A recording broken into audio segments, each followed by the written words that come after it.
Hello, everybody, and welcome back to Passive Income MBA, your source for learning about investing in real estate syndications. Today, I'm super excited to have Chris Roberts on the show. Chris, thanks for coming on. Sunja, thank you so much for having me. You're welcome. All right, everyone. So, Chris is the founder and CEO of Sterling Rhino Capital. Chris has been a full time entrepreneur and investor since 2007. He owns and operates a multi-million-dollar sales and marketing company, a property management business, and is partner in a point of sale software company. And as you can see, Chris has just a ton of experience in a lot of different areas. Chris, I want to turn it over to you. Take us back in time. Tell us a bit about how you got started in business, how you transitioned to real estate, and an overview of how you got to where you are today. Of course, it's my pleasure, and I really appreciate the time. I know it's extremely valuable for everyone, so thanks for sitting in, and hopefully we can drop some knowledge bombs for you to take away to help you be more successful out there. I would be remiss if I didn't start with how I kind of had the entrepreneurial bug at a very, very early age, whether it was washing cars and hiring my neighbor in like the third grade to help wash cars and pay him 20% of my profits, or selling candy at school, paper routes and all of that. And then being on my own at a very young age, where I was taught that if you wanted something, you had to go out and earn it and figure out how to get it, because there just wasn't any resources to get what we wanted. You had to go out and figure it out on your own. So I was out on a very young age, came across a mentor at about the age of 18. I had been on my own for several years at that point, and this person just kind of put me on the right path. He handed me books like How to Win Friends and Influence People, and 7 Habits of Highly Effective People, and many others that kind of got my mindset on the right track. And at that age, when you're really moldable and you're susceptible to good or bad influences, it was perfect timing for me. So he put me on the right path. He was a CPA who had opened up a business and really just kind of said, look, I believe in your energy and your enthusiasm and your attitude. And from there, I can teach you how to do great things, but you're going to have to put in the work, and you're going to have to listen. And so I just kind of took that extremely seriously at the time, and just put in a lot of hours, any time that I could put in by, being near this individual, be it working out at his property or working extra hours at his business. I did whatever I could just to have some of that wisdom rub off on me. And at the time, I did not understand how valuable that would be. Only now can I look back and say, wow, I don't know what my life literally would have turned out like without a mentor in it. And at the time, didn't even know what a mentor was. I just knew that he was very humble, and I just aspired to have the things that he had, and they had nothing to do with monetary things. It was the happiness, the hard work ethic, the, go get it, solve the problem attitude. And I really loved that, because I didn't have those kind of influences in my life at an early age. So he put me on the right path to a sales career, eventually went out and built a great sales and marketing company. From there, as I started making a little extra money, realized that I had to keep as much of that money as possible. And that's where I was turned from the stock market into real estate investments, and started escalating from there. So here I am today. That's very awesome. And sorry if I missed this, but how did you meet that individual? Yeah, you won't believe this story. I tell it, people kind of laugh about it. As a matter of fact, he made a joke about it the other day. We're still in contact. I was actually working at a hot dog cart, and I had all these people in line, and he would come every weekend. I didn't know it, but about the third or fourth weekend, he he noticed me, and he pulled me aside and asked me if I'd like an opportunity. And I thought he was joking. I actually asked him, do you sell knives door to door? Why would you want to hire a guy like me? Like, what do I have to offer? I worked at a hot dog cart. And he said, no, you don't get it. And I alluded to this earlier. It's your attitude, it's your energy. I can't teach that. What you have is, he said to me, what you have is special, which I had never identified as special. I just was doing what I do. And he said, but I can teach you how to be great. I can teach you how to be a manager. I can teach you how to be an owner someday. Just give me an opportunity. And I just was blown away by that. I mean, no one had ever treated me that way, especially in the professional world. So we negotiated a little bit back and forth, and I went on to work for him. And he was the most significant game changer, tipping point, influencer of my entire life to this date, for sure. So that's how I got to working for him. That's pretty amazing. And do you know what it was that he saw in you? Well, I'll tell you almost exactly what he said. I actually wrote about this at one point. He said to me, I've been here for 3 or 4 weeks in a row. You don't know me. He said, but I've watched the way you deal with customers. I've watched the interactions. I've watched literally 50 people in line. And I personally, he said, was kind of stressed out for you because it was so busy. every weekend I would come, it was so busy. He said, but you never showed that. You were calm and collected. You were having fun. You looked like you were just in your place of comfort. He said, it was amazing to watch. And he said, and this is his kind of his words. He said, you exuded what I wish I had in other employees. And I know that you don't have the skill sets I'm looking for, but you have something else I can't find that I'm willing to teach, right? I'm willing to teach around it. In those words, sort of, so to speak, that's pretty much the way he highlighted my skill set, I guess. And sure enough, I went to work for him, and of course there was lots of trial and error and pain and suffering, but he taught me a lot about business and performas and spreadsheets and analyzing and building templates and pamphlets and manuals and all that. And I went on and he molded me into a true business professional. So basically I kind of long-winded that, but he was basically saying that it was your attitude, your energy, your ability to deal with people that was so valuable to him. Yeah. That's pretty incredible and an amazing story. So just because it's so important kind of where we come from, you mentioned that you didn't have a lot of folks like that kind of pushing you forward in that way in your life. Will you talk a little bit more? I know you're an open book about what kind of history you had as a child. Yeah, absolutely. I think it's really relevant and not talked enough about, because that's the foundation of who we are. Oftentimes we see people in a professional setting, or we see the money they have or the cars they drive, and we assume that they must have it all, and they don't. And then there's others that live a very simplistic life, and you assume that they have nothing, when in actually they're rich beyond all of our wildest dreams, right? Be it emotional, physical, mental, financial, whatever. So for me, I was out on my own at a very young age, because my mom really was basically a single parent. Her mom and dad had me at the age of 15. They were separated, and I kind of struggled through moving around a lot, staying with aunts and uncles and living with friends and things like that.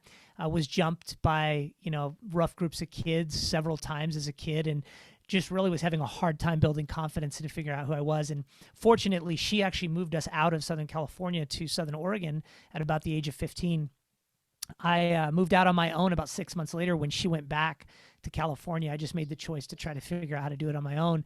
Had some friends at that point in time that were a little bit older, and kind of struggled through the process at that time. And it's interesting. I wouldn't have it any other way. I never had the brothers and sisters. I didn't have really the support system to, in my mind at the time, be successful or be anything. But to circle back around to this hot dog cart concept, or this whole process in my life that I went through, what was interesting is those challenges I went through, the lowest of lows, being jumped by kids or being picked on because I didn't have the Vans that everybody had. Those are shoes, by the way, for the listeners. In Southern California, that was the thing, was having Vans, man. How I wish I would have had a pair of those. It taught me skills that I probably couldn't have even learned through a college degree, and that was people skills. Building friendships and struggling through being part of groups that didn't want you as part of their groups. How do you do that? How do you break through those walls? You have to figure out how to be a really good communicator. You have to add value to those kids' lives in order to be welcomed into their groups. Be it a Foursquare game or something, if you're not really good, they don't pick you till last, right? I was picked last all the time. So I had to figure out, how do you get around that? And those skills served me well working at the hot dog cart, because I didn't realize at the time, but through years of those trials and tribulations, I had developed those sort of people skills and communication skills, and most of all had an attitude of can do every day, even though I didn't look like I could do anything. Does that make sense? Yeah. It's an incredible story of resilience. And just look at you today. I would never have ever dreamed that you would have, be lacking in confidence. It's just amazing. So congratulations on that, Thanks. that personal journey, Sure.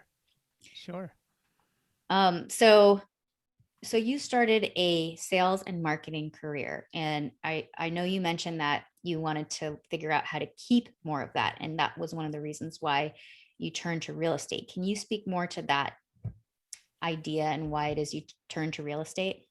Yeah, of course. I think at the end of the day, most people they're caught up in the wheel, the hamster wheel, right? We always talk about it. It's like we can't get out of our own way. We don't know what we don't know, and we're just milling along. And the next thing you know, we look back and we're like in our 80s and we're sore and we don't want to do anything other than sit around and watch reruns of Three's Company or whatever. And I think for me, I always had that.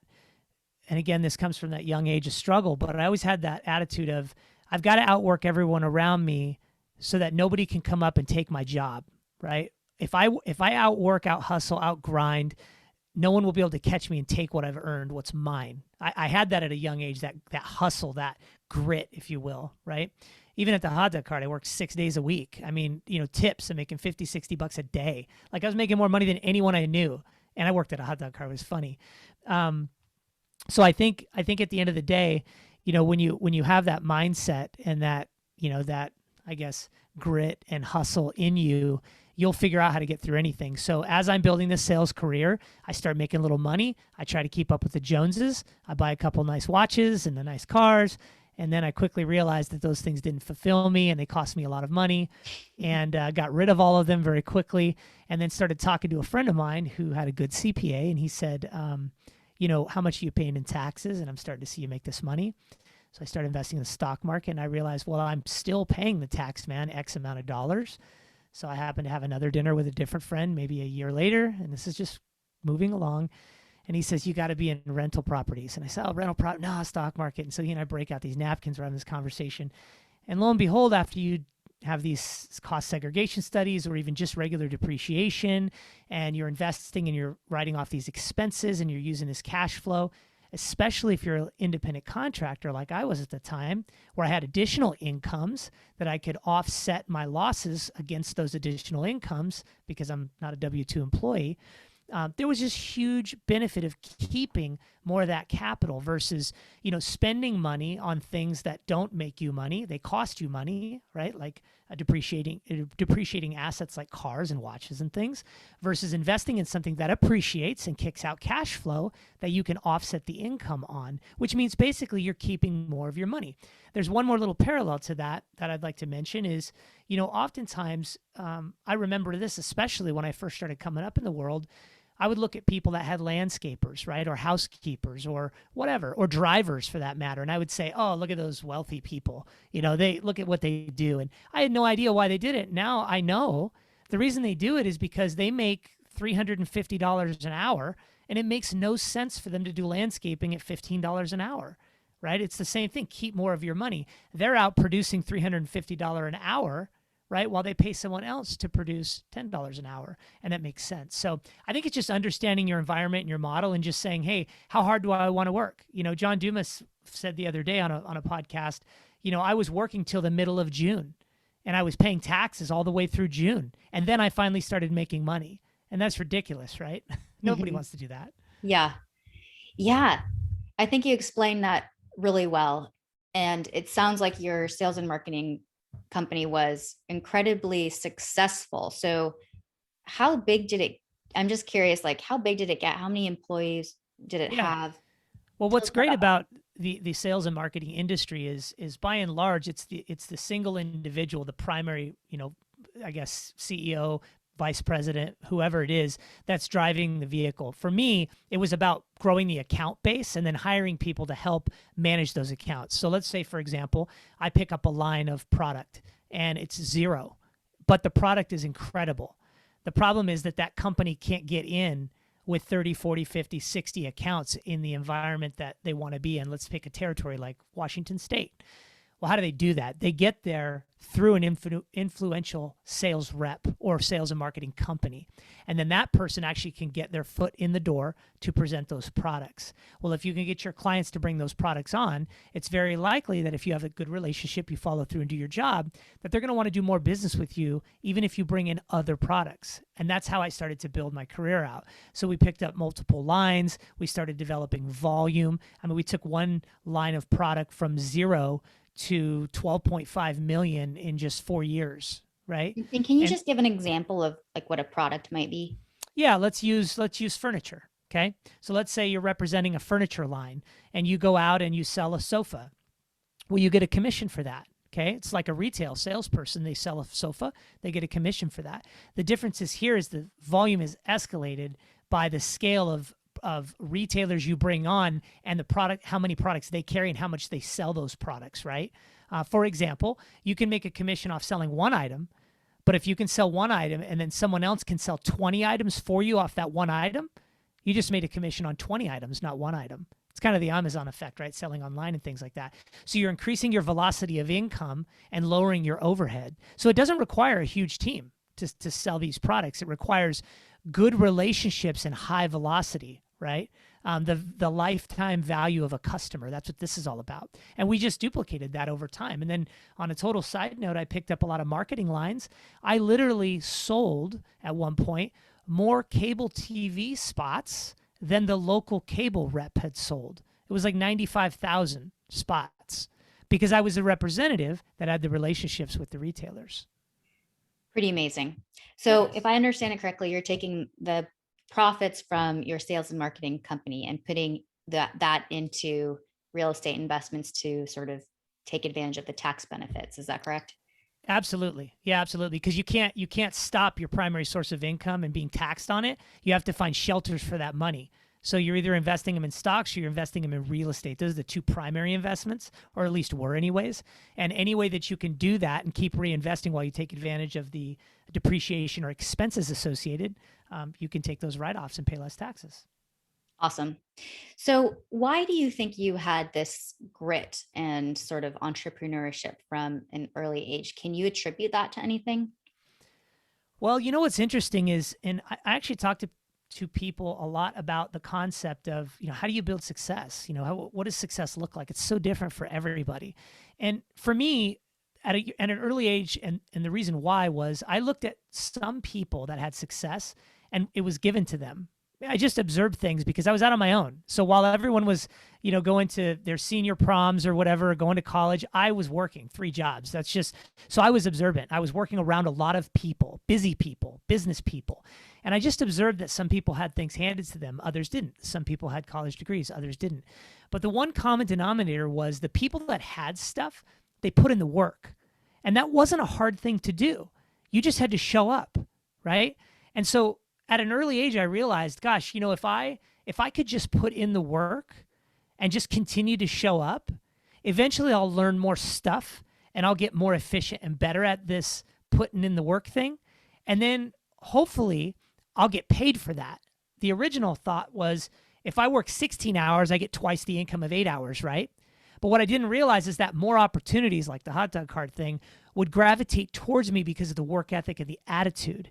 And that's ultimately how I built the foundation of all of my businesses was if I show up earlier than everyone, I leave later than everyone, I smile all the time, I volunteer all the time, I literally get coffee for anyone that wants it as though I'm like a busboy or something.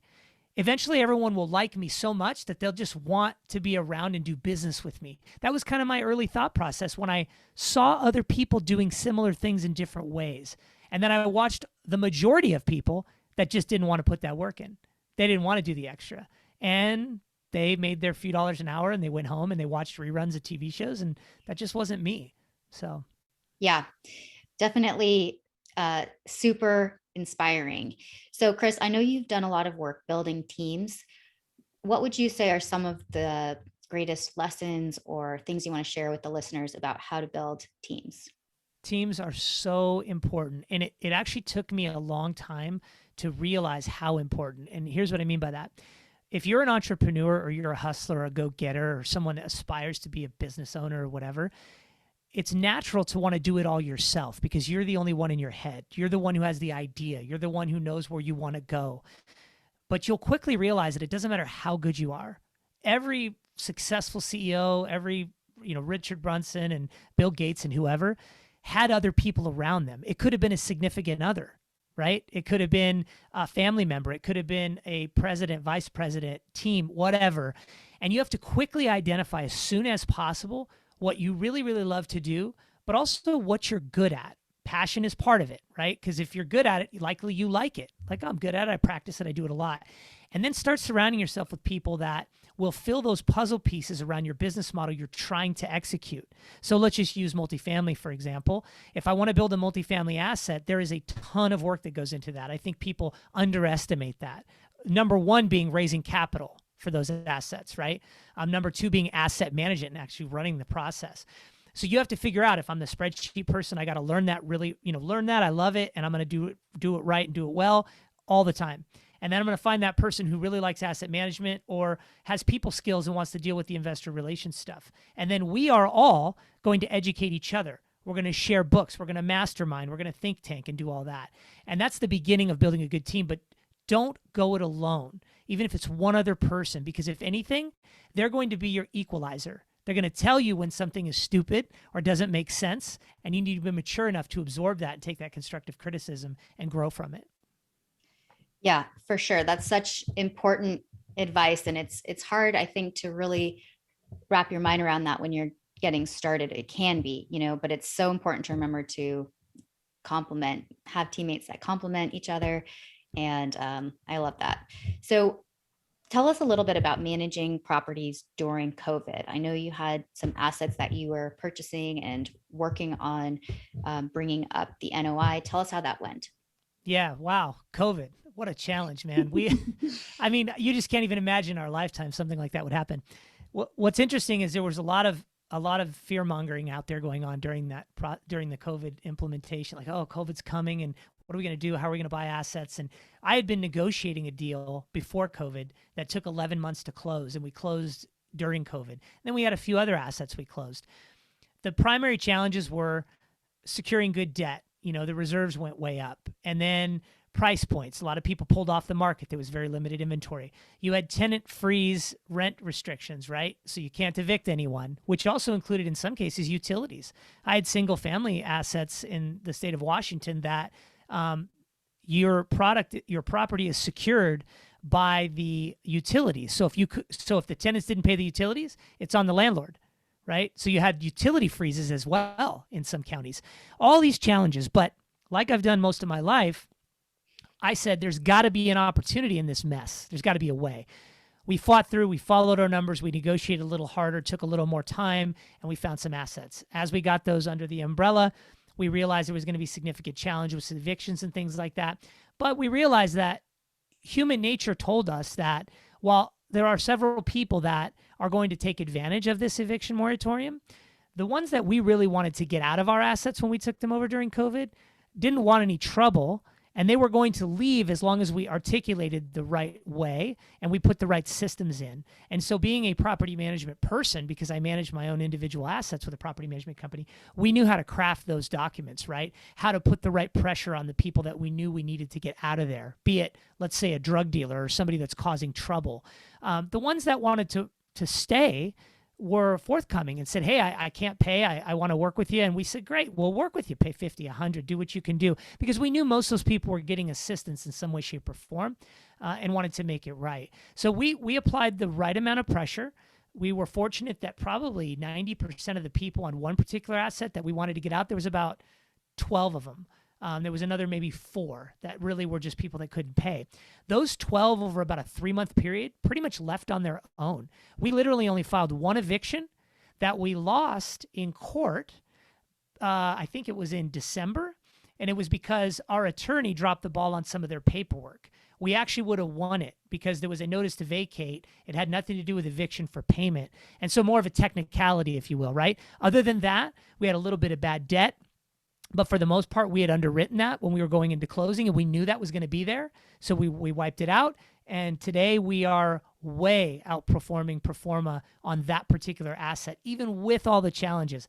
Class C, value add, rough tenant base, crime. I literally got a call from the lieutenant of the police department that I worked with when we took over, because I went in there, I met with city council and everyone. He called me and he said, Chris, we haven't had a single call in that building for almost 4 months since you guys took over. That's awesome. Yeah. And you're bettering the community, right? Yeah, for sure. Can you share what city that was in? Just curious. Yeah, that was Savannah, Georgia. And actually Garden City, which is a little bedroom community right next door to Savannah. Yeah. Okay. Well done. I'm curious if you could share what would be the types of pressure that's appropriate that might, help achieve your aims.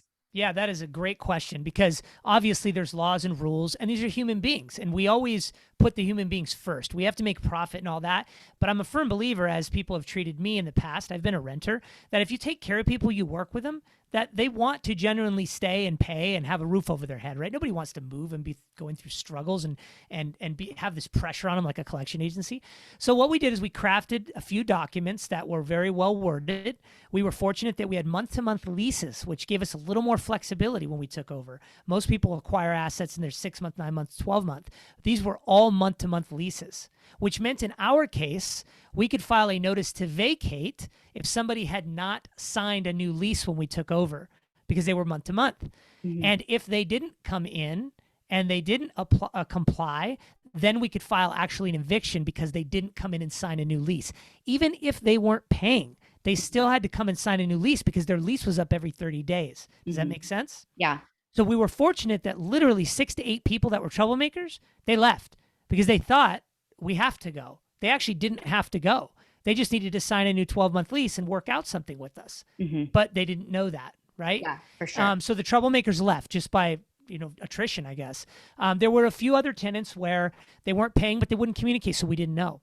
So by putting good management in place that was vigilant, they would go to the doors every other couple of days. They would email, they would call, they would do all these things that let them know that we are here to stay and we're changing the community, right? Whereas the other landlords just cared about getting low rents and didn't care about taking any care of any deferred maintenance. We dropped about $400,000 in deferred maintenance into that building. We put driveways in, roofs in, cleaning up things. We put signs in, 16 security cameras. We had police there. I even hired private security the first 30 days. We did so much to show that property and the good tenants that we were there to make a difference, including bringing city council in to work with us, that the ruffians, they just left. And again, when I say pressure, I mean indirect pressure. I mean, hey, the good guys are here to make a difference, right? And I got to tell you, Sinja, that the coolest thing was the last time I was there, I got to see firsthand all the kids playing in our building, running around, people out doing things, barbecues. None of that was going on when we took over this property. I mean, people were like hiding in their apartments, like people just, because the landlords just let people do whatever they wanted to do. We completely turned the asset around. And that's a really good feeling because those are people, good, happy, rent paying tenants and kids that can be in a property where it's safe, right? So Yeah, that is just such a wonderful story. And it's just such a good reminder. I think a lot of times people, when they think about people who are doing, what we're doing, buying apartment buildings, there's not really the realization that that can have a positive impact on the community. But that's actually exactly why what we're doing is profitable, because we're making it into a place that people want to stay and want to be and raise their families and play, live, and work. And so that's just really cool. It's a really beautiful story. So thanks for thanks. sharing that. Of course. Yeah, it's a And great feeling. yeah, totally. I'm sure it can. I'm sure. I mean, just think about the number of families that whose lives are improved because of the transformation that happened last year. So that's awesome. I'm curious how you were able to handle investor distributions last year. I'm not sure if you had projected any distributions, but how did that go? Yes. Again, I think a lot of it boils down to the grit, tenacity, planning, and following your numbers that you do way ahead of time. It's like that whole iceberg concept, right? What you don't see. And I had 11 months on this asset to negotiate and take time and plan and, of course, adapt and adjust back and forth and go in and out of contract during COVID. It was crazy, right? So for us, one, on all of our assets during COVID, we never missed a distribution payment. Never late, never missed one. As a matter of fact, at the end of the year, per these few assets that we acquired at this time, the way we structured the returns, and I won't get into detail, but the way we structured it was if we overperformed and there was extra revenue, we would bonus in the first quarter of the next year. And on all of our properties, we actually bonused. So even with COVID going on, there was an extra payout, right? And a lot of that boiled down to good planning and good reserves and making sure that when we went into this asset that we had accounted for everything that could possibly happen. And if not, we had extra revenue to offset.